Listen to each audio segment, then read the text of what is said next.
그런 다음에 두 번째 주제로서 이제 우리가 이 학생부가, 우리나라 학생부가 어떤 위상을 갖는지 역사적 맥락 속에서 미국의 제도와 한번 비교해 보시면 확실하게 우리나라 학생부가 갖고 있는 의미를 이해하실 수가 있어요. 그래서 미국의 대학 입시에 있어서의 어떤 학생부의 역할과 우리나라의 학생부 역할을 비교하시면 구체적으로 좀 이따 다루게 될 학생부의 구체적인 내용과 맥락이 그대로 보이세요. 왜 자꾸 미국을 따져야 되는지 아시죠? 앞서 있기 때문이에요. 아직까지는 현 단계 인류 문명이 미국과 서구 문명을 중심으로 움직여지고 있잖아요. 그럼 이렇게 생각하셔야 돼요. 우리나라 학종의 모델이 뭐냐를 생각하셔야 돼요. 우리나라 학종의 모델이 어디죠? 미국이잖아요.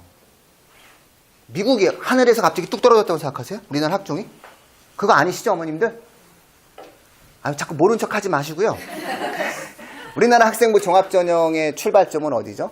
미국의 입사관 제도로부터 시작된 거예요. 근데 우리나라의 학생부 종합전형의 학생부와 미국의 입사관 제도는 약간, 미국의 대학 입시 제도는 약간 맥락이 달라요. 학생부의 위상이 틀리기 때문이에요.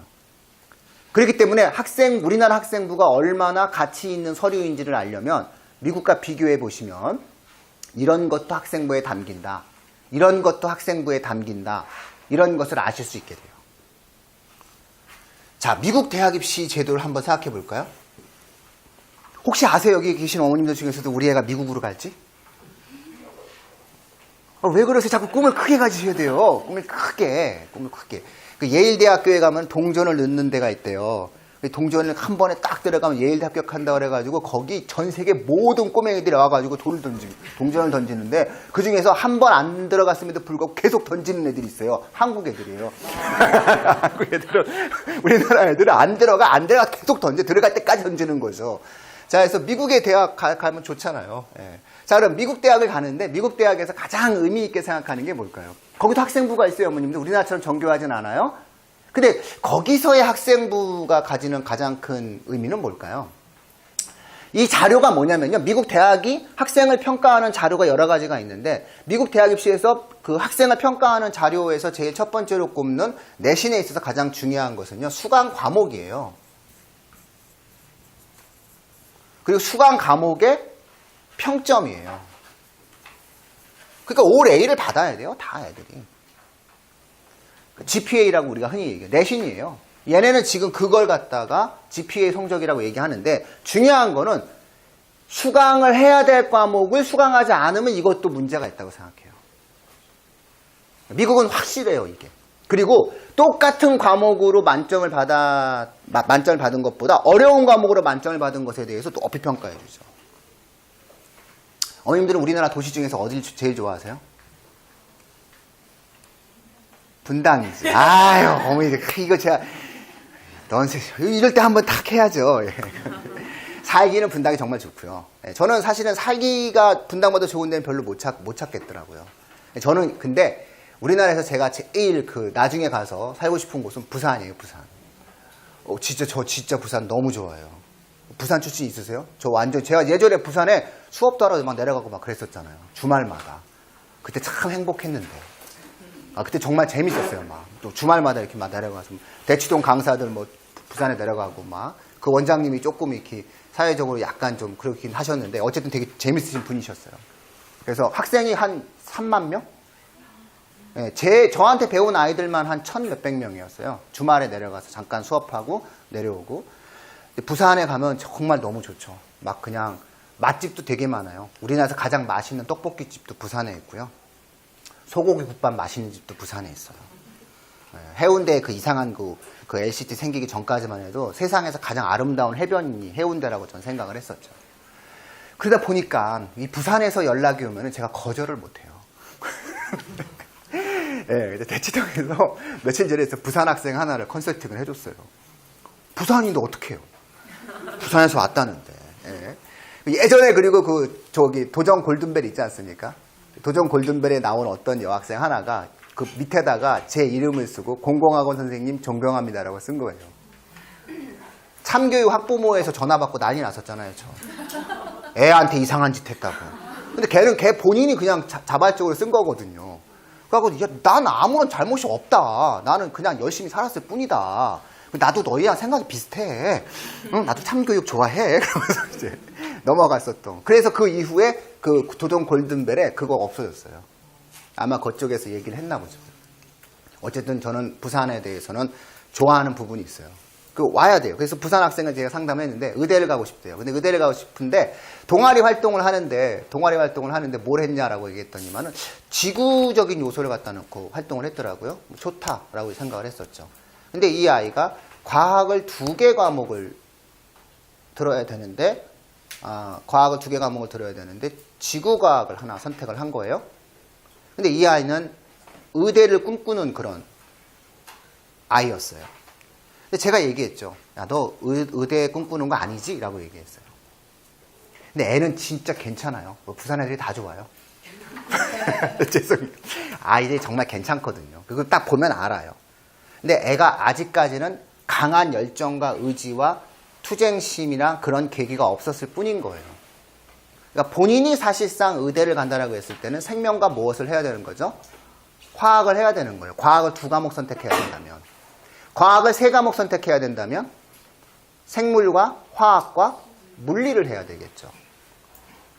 제가 아이한테 물어봤어요. 네가 의대 교수라면 생물과 지구과학을 하는 애를 뽑겠니? 라고 물어봤어요. 금방 이해해요. 그만큼 똑똑해요. 이런 거예요. 부산애라 그래요. 이런 거예요. 그러니까 수강 과목이라는 게 어머님 이런 가치를 갖고 있는 거예요. 안 믿어준다는 거죠. 그쵸? 이게 가능한 이유는 뭐냐면 미국은 우리나라 고교 학점제를 이미 몇백 년 전에 시행을 하고 있었던 거죠. 다시 말해서 미국은 본인이 모든 교과 과목을 선택할 수 있는 거예요. 선택할 수 있는데 왜 안 했니가 되는 거예요. 심리학과를 가고자 하는 학생이 있어요. 심리학과를 가고자 하는 학생이 확률 통계 수업을 수강을 안 했어요. 그럼 미국의 대학 입장에서는 넌 이상한 애라는 거예요. 이걸 왜 안 했니? 그리고 왜 심리학을 전공한다고 얘기를 해? 너 이상한 애구나. 이렇게 되는 거예요. 철학과를 가고 싶어 하는 아이가 라틴어 공부를 안 했네? 에이, 오지 마. 이렇게 되는 거예요. 넌 우리 과에 와서 전공 분야에 대한 이해를 할 수가 없어. 책을 못 읽어. 소크라테스를 읽을 수가 없어. 미안해. 오지 마. 이렇게 되는 거예요. 그런데 또 전 수강했죠. 근데 F야. 너 오지 마. 이렇게 되는 거예요. 어떤 느낌인지 아셨죠? 그래서 얘네는 수강 과목에 따른 평점을 되게 중시 여겨요. 그러니까 전체 평점도 중요하지만 해당 과목의 평점도 중요하잖아요. 이게 너무 힘든 거예요. 미국은. 그리고 보이지 않게 고등학교 레벨이 정해져 있잖아요. 그런 과정이기 때문에 GPA라고 하는 부분, 내신이라고 하는 부분이 굉장히 의미 있는 결과를 차지해요. 그 다음에 각 과목별로 선생님들의 코멘트가 있어요. 이 아이가 어떤 능력이 뛰어나는지, 이 아이가 어떤 능력이 뛰어나는지, 이 아이가 어떤 면이 있는지에 대한 표현이 있어요. 자, 미국에서 고등학교를 졸업한 아이가 있었어요. 미국에서 고등학교를 우리나라에서 중학교를 마치고 미국으로 고등학교를 간 거예요. 아우, 도전정신 강한 아이죠. 또 저 이런 애 좋아하잖아요. 근데 다시 이제 국내 대학을 오겠다는 거죠. 아니, 이러지 마세요. 비싸요, 비싸. 미국에 대학 가는 거 비싸단 말이죠. 그 애가 왔어요. 애가 와서 걔 학생부를 이렇게 봤어요, 제가. 아우, 영어는 힘들어요. 그래서 이렇게 쭉 학생부를 봤는데, 제가 그 학생부를 통해서 이 아이가 어느 대학교, 어느 과를 갈지 제가 정해줘야 되는 거잖아요. 제가 그래서, 언어 쪽으로 가자라고 얘기했어요. 언어 쪽으로. 언어학 쪽으로 가자라고 얘기를 했어요. 왜냐면은, 이 아이 학생부를 놓고 봤을 때, 아예 미국 교사가 영문학에 대해서 2학년 때 이 아이 학생부 영문학에 대해서 굉장히 탁월성을 표현해내는 문장을 적어줬어요. 근데 분명히 아시안이고, 그쵸? 미국에 온 지 몇 년 안 됐는데 얘 진짜 괜찮다. 이렇게 적어준 거예요. 그러면 얘가 언어에 대한 감각이 있겠구나. 그럼 얘 가서 그러면 이것을 바라봐 줄 수 있는 연대에 쓰자. 이렇게 되는 거죠. 그래서 이 아이가 연대를 합격을 하는 겁니다. 그러니까 요 정도가 결국 미국에서 표현되어지는 학생부입니다. 이게 다예요. 어떤 느낌인지 아셨죠, 어머님들? 이게 미국에서의 어떠한, 즉 미국에서의 GPA라고 하는 것은 교과 내신과 그 교과 내신에 관련된 학생의 의미적인 내용들이 기록되어지는 내용들이에요. 근데 이게 50%예요. 전미대학교의 설문조사를 해봤을 때 미국 대학들이 가장 높은 의미를 부여하는 학생 선발의 기준이 뭐냐라고 얘기했을 때 고등학교에서의 삶의 활동의 기록이다라고 얘기합니다. 이해하셨나요, 어머님들? 느낌 잡으셨죠? 우리로 치면 교과와 교과 세특이에요. 우리로 치면 교과와 교과 세특으로 거의 반 이상의 의미 부여를 하겠다는 거예요. 근데 미국 대학은 여기에 뭐가 또 추가가 되죠? 자소서를 써야 돼요. 우리나라 자소서는 1000자, 1500자 뭐 이런 식이에요. 근데 분명히 말씀드리지만 글자 수예요. 우리가 고입을 할 때 어머님들 아마 이 중에서 고입을 치러보신 어머님들 계실 거예요. 고입을 할 때 1500자예요. 어머님들 1500자가 어떤 느낌을 갖느냐. 1500자면은 중학교 3학년 정도의 아이의 삶의 대부분의 고민을 기록할 수 있어요. 저는 뭐 이러면서 이상한 것만 안 쓰면 돼요. 그러니까 이상한 걸 쓰는 애들은 자소서를 못 쓰는 거예요. 왜냐면 고등학교가 필요한 정보를 제공을 해줘야 되는 것인데 쓸데없이 자신의 욕망을 쓰면 안 되는 거거든요. 마찬가지로 대학에서의 자소서도 자신이 필요한 내용들을 적어줘야 되는 거예요. 그런데 미국은 자소서가 되게 많아요. 그리고 영어로 되어 있는데 A4고 글자 수 제한도 없고 뭐 이런 식으로 막 나가고 뭐 A4 한 장 그러면 영어로 우리나라보다 더 많은 내용을 담을 수가 있잖아요. 그러면 똑같은 A4라 하더라도 담긴 내용이 달라요. A4 한 장이어도. 사실상 되게 많아요. 이 속에서 아이가 비교과, 우리가 흔히 이야기하는 비교과 있죠? 자신이 특이하게 활동했었던 내용들 있죠? 그런 걸 적는 거예요. 그 의미를 적는 거예요. 느낌 잡으셨나요? 이것도 되게 중요해요. 굉장히 많은 부분을 이 내용들로 대학들은 평가를 하는 거죠. 오, 이런 삶을 살았어? 오, 너 이렇게 살았구나? 오, 너 여기서 이걸 느꼈니? 이렇게 되는. 그래서 우리나라 애들 잘 뽑아주는 거예요. 특이하니까. 네, 그래도 입장에서 봤을 때는 정말 이렇게 살았어? 이렇게 안 살았는데, 그쵸? 이렇게. 그래가지고 최근에는 한국 학생들의 에세이에 대해서 신뢰하기가 좀 곤란하다라고 하는 미국 대학들의 어떤 고민들이 생긴 거. 그리고 SAT 성적도 막 부정해달라고 해가지고 인정해버리지 않고 막 이랬던 거예요. 너는 왜 그러니? 이런 입장인 거예요. 이런 게 자소서예요. 자소서도 굉장히 중요하게 평가합니다. 미국에서는. 또 뭐가 있죠? 추천서가 있어요.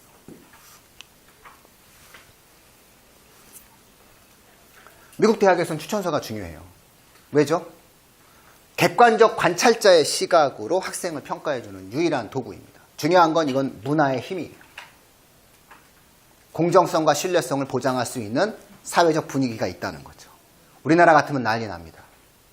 우리나라에서 과연 학생의 흠결과 학생에 관련된 객관적 추천서를 도대체 누가 쓸 수 있을까요? 한국의 문화에서.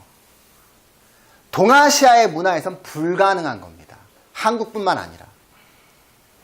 조금 약간 이렇게 뇌구조가 이상한 일본만 가능할까? 그쵸? 불가능합니다. 중국, 우리나라 불가능합니다. 내 제자에게 흠결이 가는 말을 하는 스승은 스승 자체의 비도덕성이거든요. 그렇지 않겠습니까? 얘 인성이 별로입니다. 얘가 노력은 많이 하죠. 지적으로는 좀 부족하지만 한번 뽑아주신다면 이 아이가 참 괜찮습니다. 이렇게 쓸 수 있을까요? 이게 단적인 예를 들어 드릴게요. 몇 년 전에 어떤 특목고등학교에서 추천서를 쓰는데 담임선생님께서 이 아이를 뽑지 마세요라는 추천서를 보냈답니다.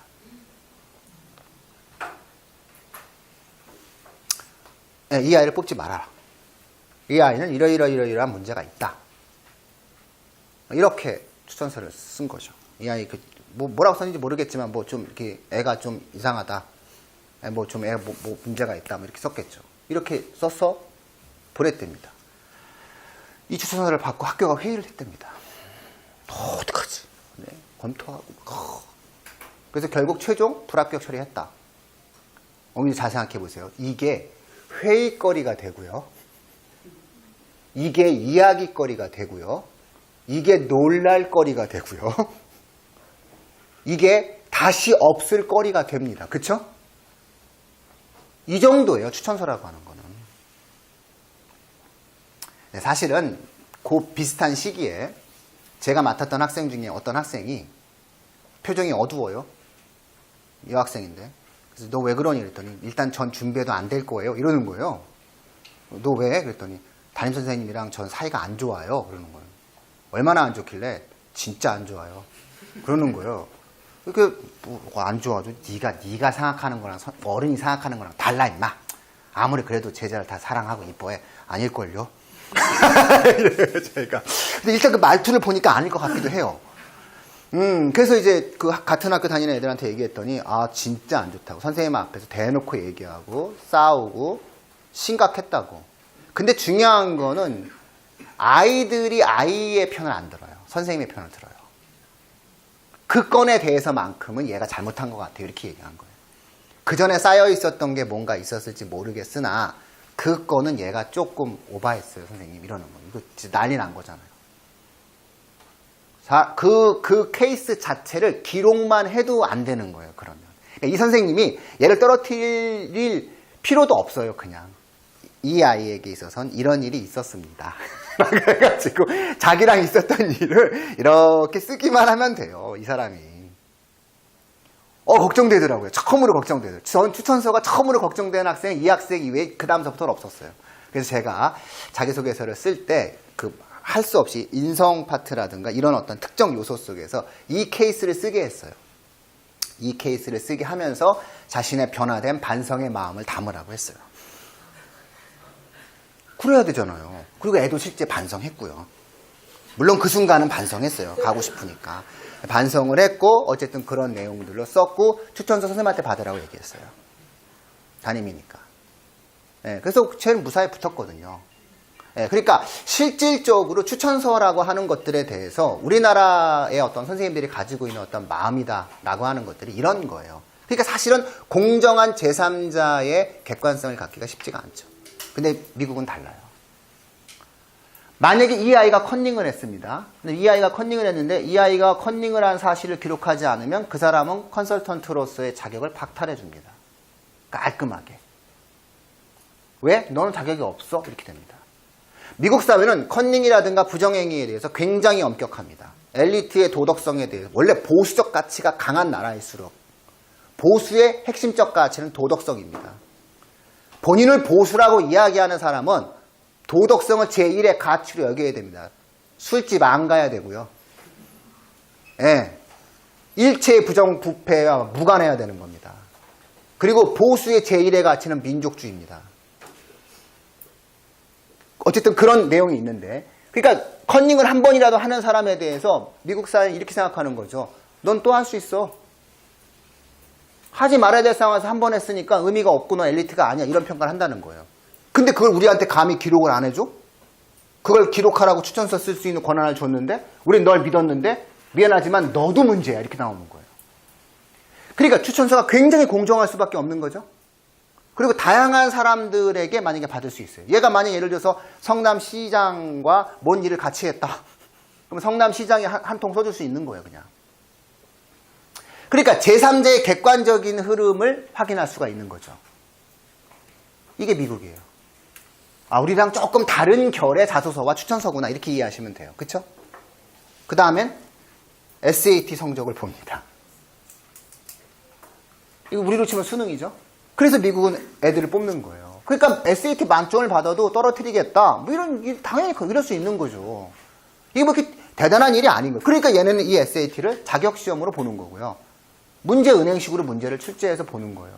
문제도 되게 좋고요. 자, 이런 것이 그들에 있어서의 내용입니다. 근데 우리나라는 어떻게 돼 있죠? 우리나라는 이 부분과 이 부분을 그냥 맡길 수는 없겠죠. 우리나라의 교육 현장과 교육 현실 속에서는 안 맞겠죠. 물론 자기소개서가 있긴 하지만 여기가 어마어마하게 뭔가의 어떤 의미를 부여하기보다는 학생부의 내용에 대한 보완적 기능에 대한 역할을 하거든요. 즉 우리나라는 기본적으로 본인들이 무언가를 쓰고 본인들이 무언가를 이야기하고 누가 옆에서 글로 이야기하는 것들에 대해서 신뢰성과 공신력에 대한 일단의 색안경과 의심이 있는 거예요. 공정성에 대한 시비에 대한 차단의 목적성이 아주 강한 거예요. 입시가 공정하지 않으면 난리가 난다는 것을 사람들이 아주 그냥 본능적으로 알고 있는 거예요. 그래서 우리나라는 이 모든 것들을 어디로 모으자? 어디로 모으자? 학생부를 모으자 이렇게 되는 겁니다. 왜? 학생부는 기본적으로 뭐가 가능하니까? 통제가 가능하고 검열이 가능하지 않습니까? 기본적으로 안 한 걸 했다라고 얘기했을 때 잡아낼 수 있지 않습니까? 애가 뭔가 문제가 있을 때 그것을 문제 있는 것들을 문제 있다라고 우리가 지적해 줄 수 있지 않습니까? 그런 상황이기 때문에 우리나라는 이 모든 것들을 학생부로 모읍니다. 선생님들 추천서 그거는 아예 행동 특성 발달 사항이라는 10번 항목에 500자로 담임선생이 1학년 담임이 500자 쓰고 2학년 담임이 500자 쓰라는 겁니다. 그게 객관적인 요 추천서의 의미와 사실상 한국식 의미가 되는 거예요. 1년 동안 지켜보면서 얘가 이거 했어요. 얘가 이거 했어요. 얘가 이거 했어요. 이러는 거죠. 예를 들어서 성남시장과 같이 일을 했으니까 성남시장한테 추천서를 써갖고 와. 이런 식으로 우리나라 난리가 나는 거예요. 우리나라 난리가 나는 거예요. 어떤 느낌인지 아셨죠? 이건 뭐 교육에 대한 사돈의 연줄 뭐 해가지고서는 온갖 사람들이 전부가 다 우리나라 이런 거 허용할 수 있다 없다? 없다 이렇게 딱 나오는 거예요. 문화가 다른 겁니다. 교육 문화가. 그리고 교육이라는 것이 갖고 있는 지향점 그리고 자식의 교육에 대해서 모든 것을 우선하는 가치로 두고 있는 이 민족성에 대한 것 때문에 우리나라는 이렇게 진행할 수가 없는 거예요. 그래서 우리나라는 이 모든 것들을 어디로 몰아붙여야 되는 거죠? 학생부로 집어 넣어줘야 되는 거예요. 그래서 미국에서 이야기되어지는 수강 과목과 평점뿐만 아니라 그렇죠? 상당 부분 비교과 활동 네가 뭘 했니? 라고 하는 것도 결국은 어디에 기록해라? 학생부에 기록해. 그리고 그 항목도 만들어버린 거예요. 네가 교과 공부 이외에 뭘 했는지도 적을 수 있는 항목을 만들어버리는 거예요. 이게 창의적 체험활동 항목이에요. 이것도 상당 부분은 이 속에서 집어넣자라고 얘기하는 거예요. 결국 대한민국의 모든 학생의 3년 동안의 삶의 기록은 학생부로 최대한 서류적인 형태로 집어넣어버리자 이렇게 얘기하는 거예요. 그리고 여기서 기본적인 틀을 만들고 이것을 공정성을 보장하기 위한 감시의 규칙을 만들고 이런 것을 중심으로 해서 학생들의 삶을 기록하고 이 기록된 내용들을 정보로 해서 대학 입시의 자료로 사용해라. 이런 것이 기본적인 입장이 되는 거예요. 이해되시죠, 어머님들? 얼마나 중요해요. 매우 중요할 것 같죠? 이거 매우 중요해요. 근데 중요한 건 이렇게 중요한 학생부가 과연 신뢰성이 있겠냐라고 하는 부분이거든요. 어떻게 생각하세요? 이게 신뢰성이 있어요. 보시면 아시겠지만. 아예 학생부를 이렇게 보면요. 열심히 살았는지 안 살았는지 그러면 다 당연히 나와요? 안 나와요? 나와요. 아니 생각해보세요. 아까 앞서 말씀드렸잖아요. 요리 동아리를 했는데 본인이 미국 유튜브도 보고 막 번역하고 내용들 하고 이러면 자기가 꿈이 있고 문화 인류학을 공부하고 싶어서 영어를 더 공부해야 되고 어학을 더 공부해야 돼서 외고를 가겠다라고 하는 아이가 학생부에 기록이 되어 있다니까요. 그런 식으로. 동아리 활동 선생님이 얼마나 이뻤으면 그거 다 적어준다니까요. 이런 식으로. 아이가 그것에 대해서 자소서를 녹여내고 그 얼마나 훌륭하고 아름다운 아이입니까? 드러난다니까요. 그리고 어떤 애는 요리를 정말 맛있었다. 이 맛의 미각 이러면서 100씨는 틀렸다. 그의 입맛은 너무 달다. 이러면서 이제 막 해가지고서는 이렇게 새로운 맛. 그럼 나는 이걸 통해서 맛 거기 대학을 가겠다. 그러면 거기 그대로 드러난다니까요.